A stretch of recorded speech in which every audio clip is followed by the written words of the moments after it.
छाइयों से खौफ है ना। कैसे, ये कैसे कह सकते हैं? अरे बिल्कुल है, बिल्कुल है।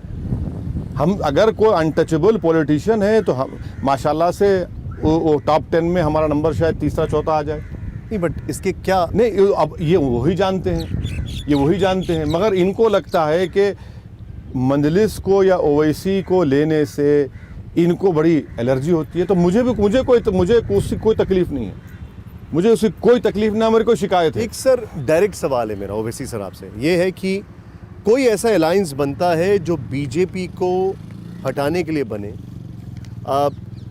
आने वाले लोकसभा चुनाव में, क्या आप उसका हिस्सा बनने के लिए तैयार हैं अगर वो आपको आमंत्रित सर करते ये हैं? सवाल आप मुझसे क्यों पूछ रहे हैं? अब आप कहेंगे कि आपने कम्युनल बात कर दी।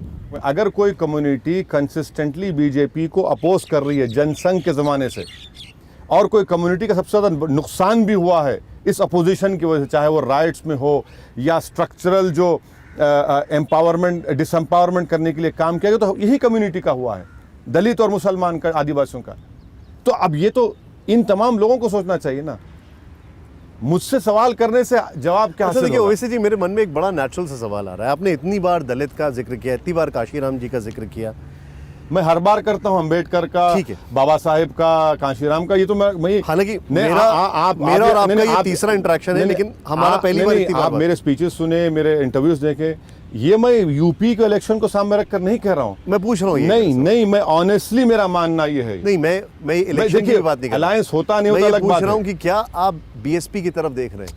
देखिए, काशीराम को आप सिर्फ बीएसपी से क्यों जोड़ना चाहते? यकीनन उन्हीं की वजह से बीएसपी को उन्होंने फाउंड किया, बीएसपी के लिए मेहनत की, मगर एक पॉलिटिकल आइकॉन है काशीराम, और हम जैसे छोटे पॉलिटिशियन के लिए कि कैसे उन्होंने मेहनत की उस ज़माने में, ना जब सेल फोन था, ना कोई इंटरनेट था, कैसे लोगों को जोड़ा, कैसे लोगों को ख़रीद किया, ये गैर मामूली कुर्बानी है उनकी। वो राम मंदिर पर आपकी क्या राय है?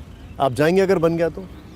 भाई, मेरी मस्जिद वहाँ पर थी, आपने उसको तोड़ दिया 6 दिसंबर को। जहाँ पर 400 साल मेरी मस्जिद थी, आपने तोड़ दिया। सुप्रीम कोर्ट ने भी कहा कि वो एग्रीगेस एक्ट था, और सुप्रीम कोर्ट का जजमेंट आया। हम क्या कह सकते हैं?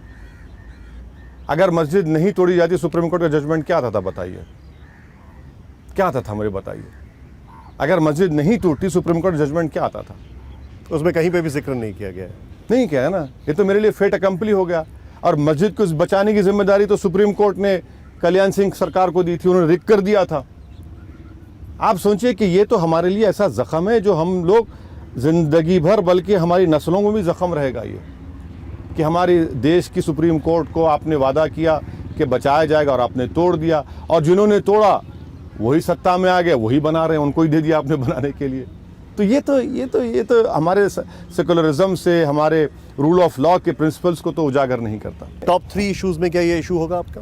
देखिए, कोई टॉप 3 इशू नहीं होता पॉलिटिशियन के लिए। पॉलिटिशियन के लिए सबसे बड़ा इशू होता है कि प्रेजेंट रूलिंग पार्टी के मिस गवर्नेंस को, उनकी गलतियों को, उनके खामियों को जनता के सामने रखा जाए, और जनता से कहा जाए कि देखिए ये विकल्प है, ये आपने उनको मौका दिया था 5 साल, उनके करीब 300 एमएलए आपने कामयाब किए थे, अब आपके सामने ये विकल्प है। क्या आप वही चाहेंगे कि किसानों से इंसाफ ना मिले? अभी भी किसान वेस्टर्न यूपी में खड़ा है प्रोटेस्ट करते हुए।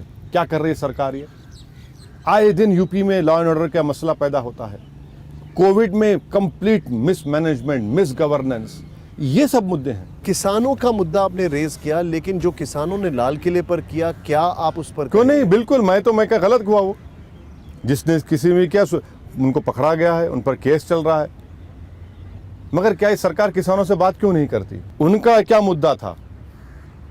देश के प्रधानमंत्री इसको अपना एक ईगो का इशू क्यों बना चुके हैं किसानों के मसले को? और आपने जो लॉ पास किया वो तो अनकॉन्स्टिट्यूशनल है ना। एग्रीकल्चर स्टेट सब्जेक्ट है, सेंटर का सब्जेक्ट नहीं है। वो क्यों बनाया कानून आपने? आपको बनाने की क्या जरूरत है बताइए? आपने अनकॉन्स्टिट्यूशनल काम किया। हम तो बार बार कह रहे हैं अनकॉन्स्टिट्यूशनल काम आपने किया है। एग्रीकल्चर स्टेट लिस्ट में आता है, आपको तो जाना ही नहीं चाहिए था उसमें। देश के प्रधानमंत्री ना किसान के गरीब का दर्द समझ सके हैं, ना देश के प्रधानमंत्री कोविड में 4 लाख लोग जो मरे हैं उनका देश का दर्द समझ पाए हैं। वो समझ रहे हैं कि सब नॉर्मल हो चुका है, नहीं नॉर्मल हुआ है। कैसे बीजेपी कह रही है कि प्रधानमंत्री को कंग्रेचुलेट किया जाए, कोविड उन्हें वैक्सीन दिया है। वो जो 1500 डॉक्टर मर चुके हैं उनका क्या होगा?